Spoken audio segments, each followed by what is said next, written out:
Hello everyone, एक बार फिर से आप सभी का स्वागत है आपके अपने यूट्यूब चैनल में। सो फ्रेंड्स, आज की वीडियो में हम लोग जानेंगे सीटेट एग्ज़ाम के बारे में। तो सबसे पहले तो हम लोग देखेंगे कि सीटेट में कैसे प्रश्न पूछे जाते हैं। उसके साथ साथ हम लोग डिस्कशन करेंगे कि सीटेट का सिलेबस क्या है।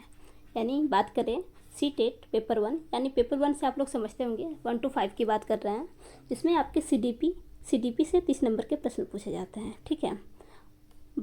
फिर उसके बाद जो आपका आता है लैंग्वेज 1, यानी आपके चॉइस के अकॉर्डिंग आपका जो लैंग्वेज 1 होगा उससे भी 30 नंबर के प्रश्न पूछे जाते हैं। लैंग्वेज 2, उससे भी आपके 30 नंबर के प्रश्न पूछे जाते हैं। फिर आपका जो नंबर आता है मैथमेटिक्स का, मैथमेटिक्स से भी 30 नंबर का प्रश्न पूछा जाता है। और इसके बाद आपका ईवीएस आता है, ईवीएस से भी आपके 30 नंबर के प्रश्न पूछे जाते हैं। टोटल जो होता है आपका 150 का पूर्णांक होता है। तो ये है आपका सीटेट पेपर 1 का सिलेबस। बात करते हैं सीटेट पेपर 2 का सिलेबस, यानी 6 to 8। इसमें क्या होता है, इसमें भी आपका सीडीपी 30 नंबर का ही पूछा जाता है। लैंग्वेज 1 जो आप सिलेक्ट करते हैं वो भी आपका 30 नंबर का। लैंग्वेज 2 जो आप सिलेक्ट करते हैं ये भी 30 नंबर का होता है। और आप जिस स्ट्रीम से हैं, साइंस से हैं, आर्ट से हैं, या आप जिस भी स्ट्रीम से हैं उस स्ट्रीम से आपके 60 नंबर के प्रश्न पूछे जाते हैं। ठीक है। तो अगर साइंस से हैं तो साइंस से, या फिर आर्ट से हैं तो आपके एसएसटी से 60 नंबर के प्रश्न पूछे जाते हैं। सीटेट फॉर्म भरते समय बहुत से बच्चे कुछ ऐसी गलतियां कर लेते हैं, जैसे कि आपका ग्रेजुएशन में जो भी लैंग्वेज है, लैंग्वेज फॉर्म जब भी आप सेलेक्ट करते हैं तो अगर आपका ग्रेजुएशन में कोई लैंग्वेज है, जिनका कोई लैंग्वेज है, मैं उनकी बात कर रही हूँ। अगर आपका ग्रेजुएशन में कोई भी लैंग्वेज है, हिंदी है, अंग्रेजी है, संस्कृत है, तो आपका जो लैंग्वेज है उसी के अकॉर्डिंग आप लोग सीटेट का फॉर्म सबमिट करिएगा। अगर बहुत से बच्चे ऐसे होते हैं जिनका ग्रेजुएशन में इंग्लिश लैंग्वेज होता है, लेकिन फिर भी वो लोग सीटेट के एग्ज़ाम में संस्कृत लैंग्वेज सेलेक्ट कर लेते हैं, तो ऐसे में आपको भविष्य में चल के जब कोई टीचिंग फॉर्म सबमिट करते हैं तो थोड़ी दिक्कतें आ सकती हैं। इसलिए ऐसी गलतियाँ ना करें। आपका ग्रेजुएशन में अगर कोई लैंग्वेज है, बार बार कर रही हूँ, जिनका लैंग्वेज है उनकी बात कर रही हूँ, अगर आपका कोई लैंग्वेज है तो उसी के अकॉर्डिंग फॉर्म सबमिट करिए।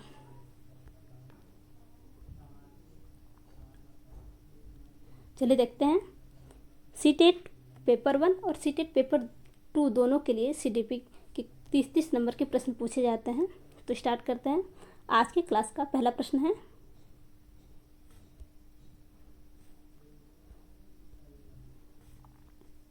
पठन वैकल्य डिसलेक्सिया डैश डैश स्थिति है जो शिक्षार्थी की डैश डैश क्षमता को प्रभावित करता है। डिसलेक्सिया की बात कर रहा है। डिसलेक्सिया क्या शारीरिक एवं साथियों के साथ समाजीकरण नहीं, संवेदी शारीरिक गतिविधियों के समन्वय ये भी नहीं है, भावनात्मक या चित्र बनाने में नहीं। डिसलेक्सिया क्या है, तंत्रिकी यानी न्यूरोलॉजिकल ध्वनियों के प्रतीकों अथवा चिन्हों को साथ जोड़ने में। इसका आप लोग मतलब समझ पा रहे होंगे। डिसलेक्सिया एक तंत्रिकी विकार है। क्या है, डिसलेक्सिया एक तंत्रिकी विकार है। ठीक है, जिससे क्या होता है, ध्वनियों के प्रतीकों अथवा चिन्हों को साथ जोड़ने में बच्चे को समस्या आती है। ठीक है, इसमें क्या होता है कि कोई बच्चा सा को वाच पढ़ लेता है, सा को वाच पढ़ लेता है, या फिर वाच को सा पढ़ता है, तो ये क्या है, ये बच्चा कंफ्यूज रहता है। ठीक है, तो ऐसे भी आपको कभी कभी उदाहरण देखने को मिल जाएंगे। पूछ लेगा कि बच्चा सा को वाच पढ़ रहा है या फिर वाच को सा पढ़ रहा है, तो ये किस प्रकार के लक्षण हैं। ठीक है, या फिर यह किस प्रकार का तंत्रिकी विकार है, तो आपका जो हो जाएगा ये क्या है, डिसलेक्सिया का लक्षण है। ठीक है, आपका ऑप्शन 4 करेक्ट हो जाएगा। प्रश्न संख्या 2, आपका अभिकथन ए कह रहा है, वास्तविक जीवन की समस्याओं और मूर्त अनुभवों से सीखने से बच्चों को अधिगम और जानकारी प्राप्त करने के लिए कई रास्ते मिलते हैं। आपका अभिकथन ए स्पष्ट है, यानी सही कथन है। कारण आर कह रहा है, विकास अपेक्षाकृत व्यवस्थित और अनुक्रमिक है।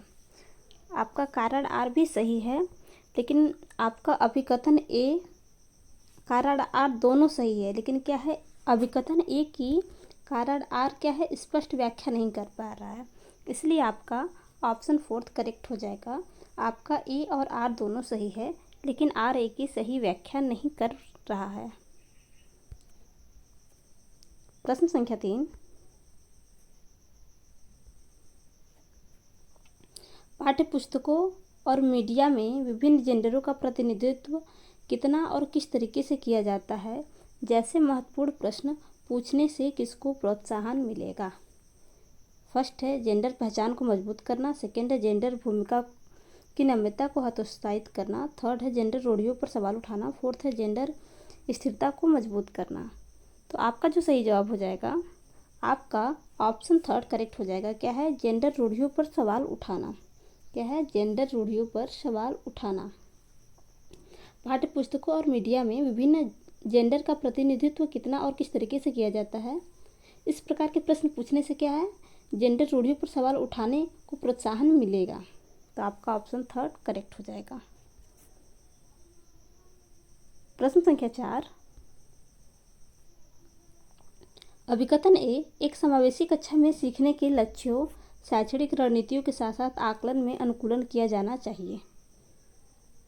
कारण आपका है समावेशन का दर्शन शैक्षिक दृष्टिकोण और मूल्यांकन के माध्यम से सभी व्यक्तिगत मतभेदों को समाप्त करने की वकालत करता है। तो क्या है इस प्रश्न का? आपका जो सही ऑप्शन हो जाएगा, पहले सब प्रश्न को समझ लेते हैं। एक समावेशी कक्षा में सीखने के लक्ष्यों, शैक्षणिक रणनीतियों के साथ साथ आकलन में अनुकूलन किया जाना चाहिए। बिल्कुल किया जाना चाहिए। कारण आर कह रहा है समावेशन का दर्शन शैक्षणिक दृष्टिकोण और मूल्यांकन के माध्यम से सभी व्यक्तिगत मतभेदों को समाप्त करने की वकालत करता है। नहीं, बिल्कुल नहीं। तो आपका जो हो जाएगा, आपका अभिकथन ए तो सही है लेकिन आपका कारण आर गलत है। तो आपका पहला ही ऑप्शन करेक्ट हो जाएगा। ए सही है लेकिन आर गलत है। अगले प्रश्न की ओर बढ़ते हैं। प्रश्न संख्या 5,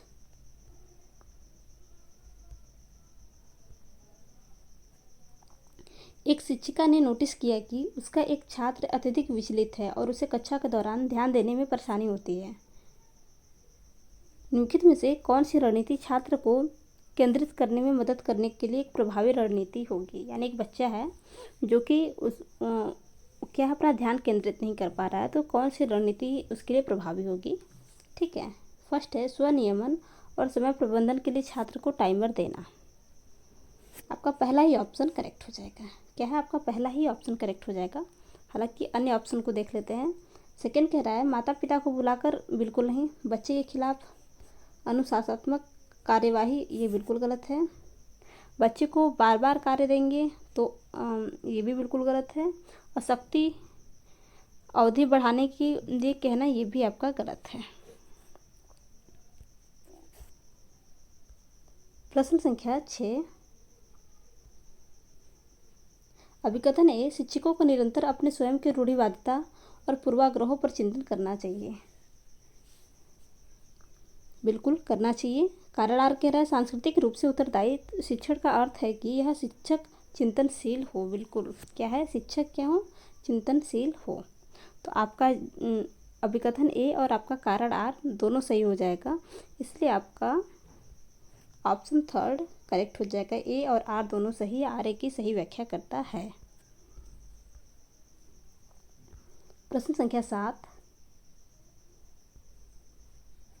निम्नलिखित में से कौन सी प्रक्रिया वातावरण से प्राप्त जानकारी के अर्थ निर्माण और इसे स्मृति में आगे संग्रहित करने के लिए आवश्यक है। क्या भूलना, पुनर्प्राप्ति, ध्यान देना या क्षय होना। तो आपका जो सही ऑप्शन हो जाएगा, आपका ऑप्शन थर्ड करेक्ट हो जाएगा, ध्यान देना। क्या हो जाएगा? ध्यान देना। अर्थ निर्माण और इसे स्मृति में आगे जो संग्रहित करता है, किससे? तो ध्यान देने से। प्रश्न संख्या 8, कोहलबर्ग के नैतिक विकास की किस अवस्था में बच्चों का तर्क कानून की नैतिकता के इर्द गिर्द घूमता है। आ जाइए कोहलबर्ग के टॉपिक पे। कोहलबर्ग के नैतिक विकास की किस अवस्था में बच्चों का तर्क कानून की नैतिकता के इर्द गिर्द घूमता है। ये देख लीजिए, सी टेट के अब तक जितने एग्जाम्स हुए हैं, अभी तक कोहलबर्ग से 1-2 क्वेश्चन हमेशा पूछे जाते हैं, चाहे वो पेपर 1 हो चाहे पेपर 2 हो। तो इसका जो सही जवाब हो जाएगा आपका क्या है? पारंपरिक नैतिकता का स्तर। प्रश्न संख्या 9,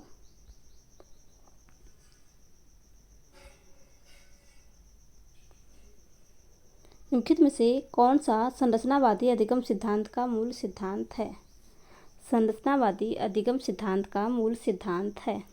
फर्स्ट देखते हैं, छात्र अपने पर्यावरण के साथ सक्रिय संलग्नता के माध्यम से अपने ज्ञान का निर्माण करते हैं। आपका पहला ही ऑप्शन करेक्ट हो जाएगा। कह रहा है सेकंड देखते हैं, अधिगम मुख्य रूप से एक निष्क्रिय प्रक्रिया है। बिल्कुल नहीं, यही गलत हो गया। क्या कह रहा है? निष्क्रिय प्रक्रिया। थर्ड बोल रहा है कि शिक्षकों को छात्रों को प्रत्यक्ष निर्देश और स्पष्ट मार्गदर्शन है। प्रत्यक्ष बच्चे को प्रत्यक्ष रूप से निर्देश नहीं दे सकते। ठीक है, ये आपका क्या है? निगेटिव टैग वर्ड है। फोर्थ बोल रहा है अधिगम तब होता है जब छात्रों को शिक्षकों से सही उत्तर और प्रतिपुष्टि मिलती है। क्या कह रहा है? अधिगम तब होता है। तो आपका ऑप्शन फोर्थ भी गलत है। प्रश्न संख्या 10, वाइगोत्स्की के अनुसार संज्ञानात्मक विकास को सुगम बनाने में शिक्षक की क्या भूमिका है? फर्स्ट देखते हैं, छात्र को पूरी तरह से स्वतंत्र रूप से सीखने की अनुमति देना। बात कर रहा है वाइगोत्स्की के अनुसार। ठीक है। सेकेंड है, केवल उन्हीं कार्यों को देना जो विद्यार्थी वर्तमान में स्वतंत्र रूप से कर सकता है। बिल्कुल गलत। थर्ड है, छात्र को जानकारी और ज्ञान प्रदान करना। फोर्थ है, आलंबन के माध्यम से छात्र को सीखने का मार्गदर्शन और समर्थन करना। बिल्कुल आपका ऑप्शन फोर्थ हो जाएगा। पहले जब आप प्रश्न को देखते हैं तो देख लीजिएगा कि किसके अकॉर्डिंग पूछ रहा है। तो वाइगोत्स्की के अनुसार बोल रहा है, तो आलंबन के माध्यम से छात्र के सीखने का मार्गदर्शन और समर्थन करना आपका करेक्ट हो जाएगा।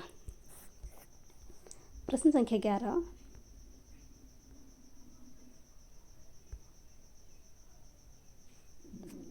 निम्नलिखित में से कौन सा एक समावेशी कक्षा का उदाहरण नहीं है? फर्स्ट बोल रहा है विभेदित निर्देश देना। बिल्कुल, ये क्या समावेशी कक्षा का उदाहरण नहीं है। ठीक है। कह रहा है निम्नलिखित में से कौन सा एक प्रश्न पे ध्यान दीजिएगा। निम्नलिखित में से कौन सा एक समावेशी कक्षा का उदाहरण नहीं है? ठीक है, तो आपका ये तो हो जाएगा कि ये उदाहरण है समावेशी कक्षा का, विभेदित निर्देश देना। ठीक है। सेकंड बोल रहा है प्रतिस्पर्धी लोकाचार को प्रोत्साहित करना। क्या है? प्रतिस्पर्धी लोकाचार को प्रोत्साहित करना। थर्ड है विविध दृष्टिकोणों का समावेशन। ये भी आपका सही है। ये क्या है? उदाहरण है। आपका फोर्थ ऑप्शन है उचित समावेशन का पालन करना। ये भी आपका समावेशी कक्षा का उदाहरण है। तो जो आपका समावेशी कक्षा का उदाहरण नहीं है, आपका ऑप्शन सेकेंड करेक्ट हो जाएगा, प्रतिस्पर्धी लोकाचार को प्रोत्साहित करना।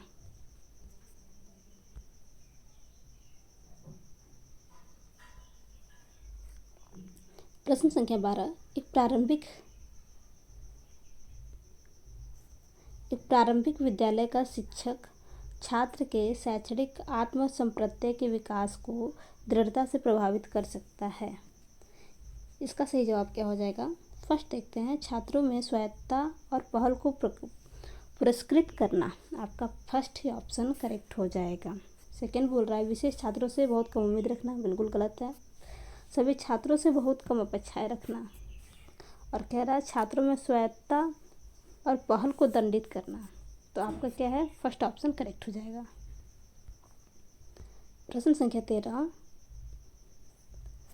लेवाइगोत्स्की के अनुसार बच्चे डैश के साथ अंतःक्रिया के अनुभव से लाभान्वित होते हैं और उन कार्यों को कर पाते हैं जो उनके समीपस्थ विकास के क्षेत्र के डैश के अंतर्गत आते हैं। फर्स्ट है भौतिक वातावरण और अंदर। सेकंड है भौतिक वातावरण बस बाहर। थर्ड है अधिक जानकार अन्य अंदर। फोर्थ है अधिक जानकार अन्य बस बाहर। तो इसका जो सही जवाब हो जाएगा, पहले तो सेंटेंस को देख लीजिएगा कि किसके अकॉर्डिंग बात कर रहा है। तो बात कर रहा है वाइगोत्स्की के अनुसार। आपने अगर वाइगोत्स्की का चैप्टर पढ़ा होगा तो आप इस टॉपिक को समझ गए होंगे। तो इसका जो आपका सही जवाब हो जाएगा, आपका ऑप्शन थर्ड करेक्ट हो जाएगा, अधिक जानकार अन्य अंदर। जैसे लेवाइगोत्स्की के अनुसार बच्चे अधिक जानकार अन्य के साथ अंतःक्रिया के अनुभव से लाभान्वित होते हैं, उन कार्यों को कर पाते हैं जो उनके समीपस्थ विकास के क्षेत्र के अंदर के कार्य हैं। ठीक है, तो आपका ऑप्शन थर्ड करेक्ट हो जाएगा। प्रश्न संख्या 14।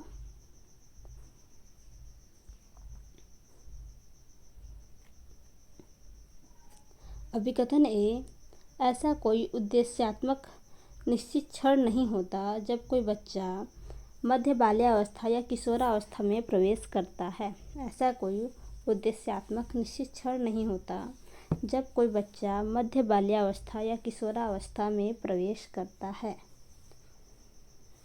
कारण आर कह रहा है विकास प्रकृति में निरंतर होता रहता है। तो बताना है कि इसका सही जवाब क्या हो जाएगा। तो आपका जो अभिकथन ए है, ऐसा कोई उद्देश्यात्मक निश्चित क्षण नहीं होता जब कोई बच्चा मध्य बाल्यावस्था या किशोरावस्था में प्रवेश करता है। तो आपका अभिकथन ए तो सही है। आपका कारण आर भी सही है। विकास प्रकृति में निरंतर होता है, बिल्कुल होता है, लेकिन क्या है आपका अभिकथन, इसलिए आपका जो है आपका ए और आर दोनों सही है और आर ए की क्या है सही व्याख्या भी कर रहा है, इसलिए आपका ऑप्शन 3 करेक्ट हो जाएगा।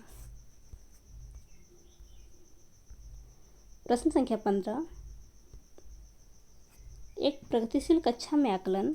एक प्रगतिशील कक्षा, प्रश्न पे ध्यान दीजिएगा, किसकी बात कर रहा है? प्रगतिशील कक्षा में आकलन। ठीक है, क्या योगात्मक होता है? बिल्कुल नहीं। मानक संदर्भित होता है? बिल्कुल नहीं। क्या होता है? गतिशील होता है या वस्तुनिष्ठ होता है? तो इसका जो सही जवाब हो जाएगा, बात कर रहा है प्रगतिशील कक्षा की, तो आप समझ गए होंगे आपका ऑप्शन 3 गतिशील होता है। क्या होता है? योगात्मक तो नहीं होगा, ठीक है, मानक संदर्भित भी नहीं होता है, वस्तुनिष्ठ भी नहीं होता है। क्या होता है? गतिशील होता है। प्रश्न संख्या 16। शिक्षार्थियों के बीच व्यक्तिगत विभिन्नताओं को संबोधित करने के लिए एक शिक्षक को क्या करना चाहिए? फर्स्ट है, विभिन्नताओं को मानव विविधता की प्रत्यक्ष विशेषता के रूप में मानना चाहिए। क्या है? तो आपका पहला ही ऑप्शन करेक्ट हो जाएगा। सेकेंड कह रहा है सभी शिक्षार्थियों के लिए एक अनम्य और सामान्य पाठ्यक्रम लागू करना चाहिए, यानी सभी के लिए एक सामान्य पाठ्यक्रम। अब कह रहा है अनम्य, तो ये क्या है आपका गलत हो जाएगा। थर्ड कह रहा है मतभेदों को असामान्य और एक प्रकार की कमी के रूप में, बच्चों में मतभेद तो होता है, तो इसे क्या कमी के रूप में बिल्कुल नहीं देखते हैं। ये कह रहे हैं व्यक्तिगत मतभेदों को नज़रअंदाज करना चाहिए, तो ये भी बिल्कुल गलत है। आपका ऑप्शन फर्स्ट करेक्ट हो जाएगा। प्रश्न संख्या 17। आलोक निम्नलिखित व्यवहार दिखाता है। पढ़ते समय सिर को अजीब स्थिति में पकड़ना, आँखों को बार बार मूंदना और रगड़ना, आँखों की लाली या सूजन, यह अक्षर पहचान में भ्रमित होना। आपको बताना है ये किसके लक्षण हो सकते हैं। क्या ये स्वालीनता विकार के लक्षण है, या संचार संबंधी विकार के लक्षण है, या दृष्टि संबंधी समस्या है, या भाषा की समझ की समस्या है। तो इसका जो सही जवाब हो जाएगा आपका ऑप्शन 3 करेक्ट हो जाएगा, दृष्टि संबंधी समस्या है।